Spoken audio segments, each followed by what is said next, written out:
After you've benchmarked and stored the information about a system in the cloud, it's super simple to come out and show the customer the value of the service that you provide.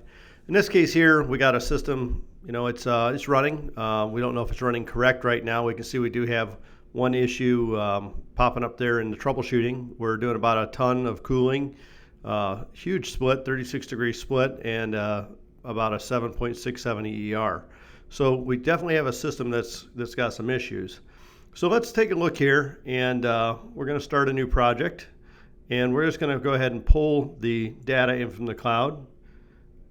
And again, the training room unit. So you can see we've got everything about this unit available to us, including the profile.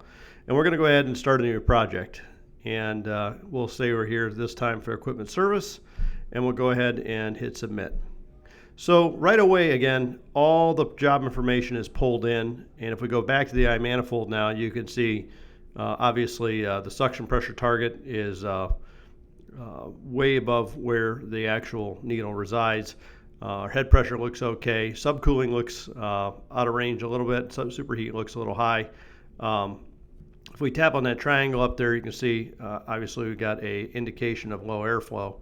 And if we tap on that yellow again, it's going to tell us basically in a nutshell that we have a high deviation from target temp split. If we go in and look at our performance real quick, you'll see a few things here. Number one, we have about 78% of our adjusted nominal capacity, and we don't have any electrical data put in, so we'll go ahead and grab that real quick here.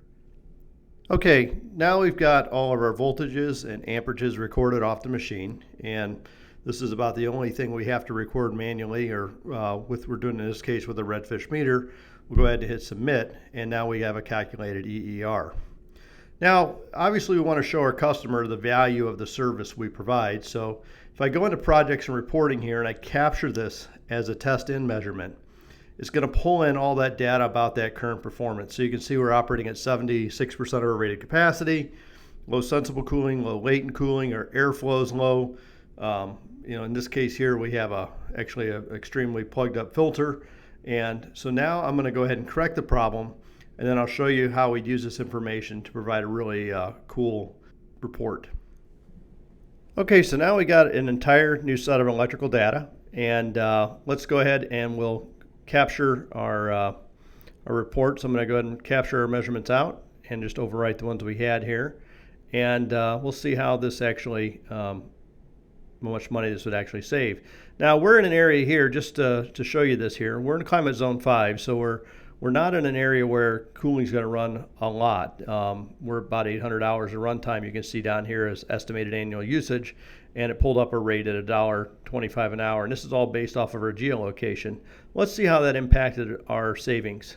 So if we go in here and we generate this report, the customer can very easily see, number one, the before and after of what we have, not only on the performance but also on the EER, the energy consumption, the capacity.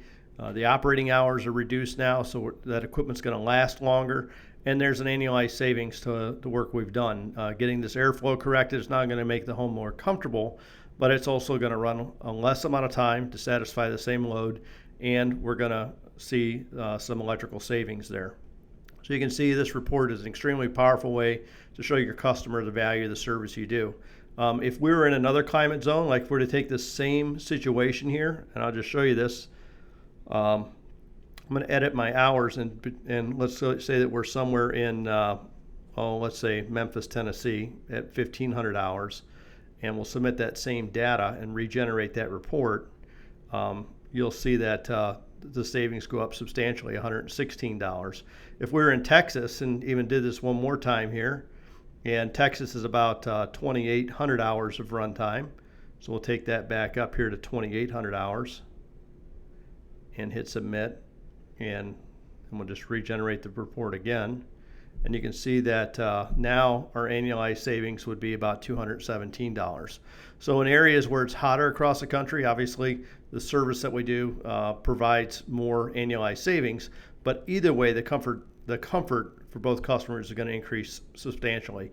And obviously this iManifold logo here, that could be changed to your company logo for the reporting, but I just wanted to get an idea of how powerful this feature is, how we use it, and how we can do a test in, test out, utilizing the benchmarking, profiling, and cloud service, and generate this report very quickly and easily to show your customer the value of the work that you do.